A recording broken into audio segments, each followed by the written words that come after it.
ఈరోజు కేశినేని నాని వ్యాఖ్యలు చాలా బాధ్యతారాహిత్యం, దుర్మార్గం, అవకాశవాద రాజకీయాలకి, దిగజారుడు రాజకీయాలకి ప్రతీక.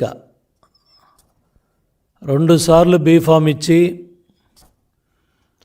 నిన్ను విజయవాడ పార్లమెంటు లోక్సభ సభ్యుడిగా చేస్తే చంద్రబాబు నాయుడు గారు బంగారం, లోకేష్ బాబు బంగారం.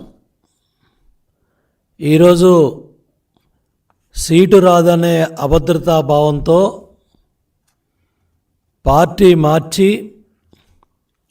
ఒక అవినీతిపరుడు land, sand, wine, mine, cent పట్టాలో 2,55,000 కోట్ల దోపిడీ చేసిన ఒక అవినీతిపరుడు పక్కన చేరి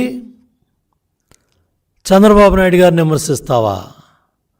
లోకేష్ బాబు గారిని విమర్శిస్తావా? ఒక బీఫామ్ కోసం ఇంత దిగజారాలా? ఒక ఎమ్మెల్యే ఉద్యోగం కోసం, ఒక ఎంపీ ఉద్యోగం కోసం ఇంత దిగజారాలా కేశినేని నాని? నిన్నటిదాకా ఆహా ఓహో, ఈరోజు మేము చెడ్డవాళ్ళం అయిపోయాం. ఎంతమంది కార్యకర్తల నాయకులు రెక్కల కష్టంతో నువ్వు పార్లమెంటు సభ్యుడు అయ్యావు.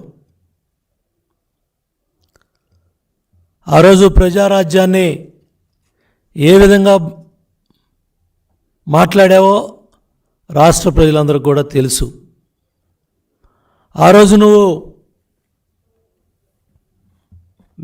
పాదయాత్రలో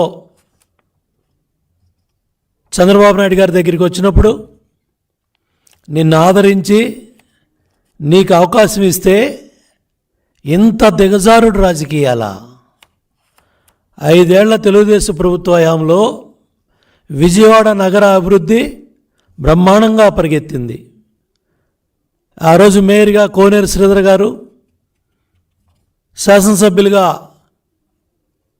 మాజీ పార్లమెంటు సభ్యులు గద్దె రామ్మోహన్ రావు గారు, సెంట్రల్ నియోజకవర్గం బోండా ఉమామహేశ్వరరావు గారు, అట్లాగే 1 టౌన్లో జలీల్ ఖాన్ గారు, ఇట్లా కృష్ణా జిల్లాలో అందరం కూడా కలిసి విజయవాడ నగరాభివృద్ధి కావచ్చు, కృష్ణా జిల్లా అభివృద్ధి కావచ్చు, కొల్లు రవీంద్ర గారు మంత్రిగా, కొనకళ్ళ నారాయణ గారు పార్లమెంటు సభ్యుడిగా అందరం కూడా కలిసి పెద్ద ఎత్తున విజయవాడ నగరమే కాదు, కృష్ణా జిల్లా కాదు, అన్ని రంగాల్లో కూడా ముందుకెళ్తే నీ ఎంపీ టికెట్ కోసం 100 కోట్ల అభివృద్ధి జరగలేదని దిగజారిపోయి మాట్లాడతావా? ఇంత దిగజారాలా అని నేను అడుగుతున్నా. జగన్మోహన్ రెడ్డి కళ్ళల్లో ఆనందం చూడటానికి ఇంత దిగజారాలా? ఇంత దౌర్భాగ్యపు రాజకీయాలా? ఇంత తప్పుడు రాజకీయాలా? 8 సెప్టెంబర్ 2023 దేశంలో నిజాయితీ ఉన్న కొద్దిమంది నేతల్లో తెలుగుదేశం పార్టీ అధినేత చంద్రబాబు నాయుడు గారు ఒకరని ఎంపీ కేశినేని నాని అన్నారు. సెప్టెంబర్ 23కి 2024 జనవరికి ఏమైందని నేను అడుగుతా ఉన్నా కేశినేని నానిని. ఇవాళ ఇంత దిగజారాలా అని అడుగుతున్నా. నువ్వు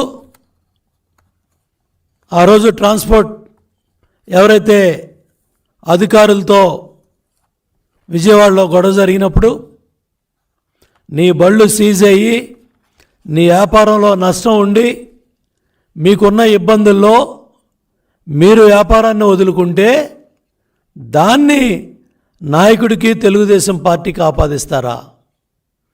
గత కొన్ని సంవత్సరాలుగా నోటికి ఇష్టం వచ్చినట్టు పార్టీ నాయకుల్ని, ఇన్ఛార్జీల్ని, గొట్టంగాళ్ళని అన్నిటికన్నా కూడా 53 రోజులు చంద్రబాబు నాయుడు గారు రాజమండ్రి సెంట్రల్ జైల్లో ఉండి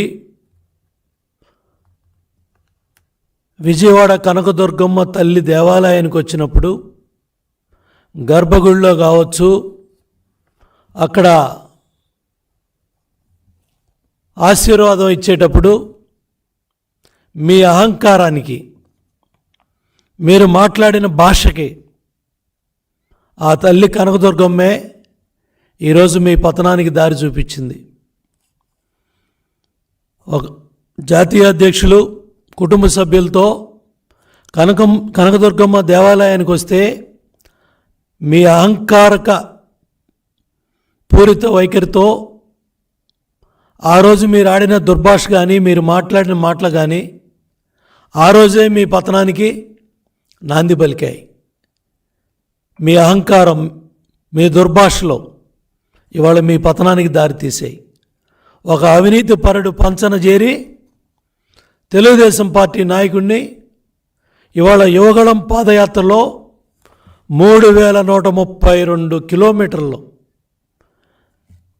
పెద్ద ఎత్తున 226 రోజులు యువగళం పాదయాత్రతో పార్టీ జాతీయ ప్రధాన కార్యదర్శి ఒక చైతన్యాన్ని యువతలో తీసుకురావడమే కాకుండా తాడేపల్లి కొంపకి ప్యాలెస్కి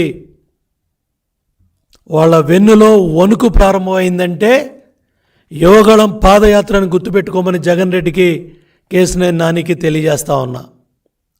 రాష్ట్రం మొత్తం యువగళం ప్రజాగళమై, ప్రభంజనమై పెద్ద ఎత్తున యువతని చైతన్యపరిచింది. ఇవాళ చంద్రబాబు నాయుడు గారు రా కదలరా అనే పిలుపుకి యువత కేరింతలు కొడతా ఉందంటే దానికి కారణం యువగళం ఒక ప్రజా గళమై పెద్ద ఎత్తున ప్రభంజనమై పోలీస్ కేసులు, రాళ్లదాళ్లు, దగ్గర 53 మంది యువగళం కార్యకర్తల్ని రాజమండ్రి సెంట్రల్ జైల్లో పెట్టి కేసుల్లో పెట్టి జగన్మోహన్ రెడ్డి ప్రభుత్వం అరాచకం చేసినా నిర్భయంగా పాదయాత్ర ముందుకెళ్ళి 3132 కిలోమీటర్లు పూర్తి చేసి ఇవాళ యువతలో చైతన్యం తీసుకొచ్చాడు లోకేష్ బాబు. విజయవాడ పార్లమెంటు తెలుగుదేశం పార్టీ కంచుకోట. ఆ కంచుకోటలో 2 సార్లు గెలిచి నువ్వు నీ అహంకారంతో ఇవాళ ఆఫ్టర్ ఆల్ అని ఓడిపోయిన మమ్మల్ని నీ అహంకారంతో, మదంతో నువ్వు మాట్లాడచ్చు, తిట్టచ్చు. ఎక్కడా దీనికేం మేము ఎరవట్లా, కానీ నీ అహంకారాన్ని ప్రజలు చూస్తూ ఉన్నారు. నువ్వు ఎన్ని సంవత్సరాలుగా నువ్వు మాట్లాడుతూ ఉన్న భాష కానీ, నీ అహంకారపూరిత వైఖరి కానీ, నీ మాటలు కానీ ఎంతోమంది కార్యకర్తల్ని, నాయకుల్ని బాధకు గురి చేసినా నాయకుడి మీద గౌరవంతో, అధినాయకుడు పార్టీని కష్టకాలంలో ముందుకు తీసుకెళ్లాలని ఆయన మంచితనం, ఆయన కష్టం, ఆయన రెక్కల కష్టం, ఎన్నో అవమానాలు, ఎన్నో ఇబ్బందులు, కుటుంబ సభ్యులు, లోకేష్ బాబు, చంద్రబాబు నాయుడు గారు, పార్టీ కార్యకర్తలు, నాయకులు, స్వయంగా నాయకుడే 53 రోజులు జైలుకి వెళ్ళి వస్తే ఇంత దిగజారి మాట్లాడతావా?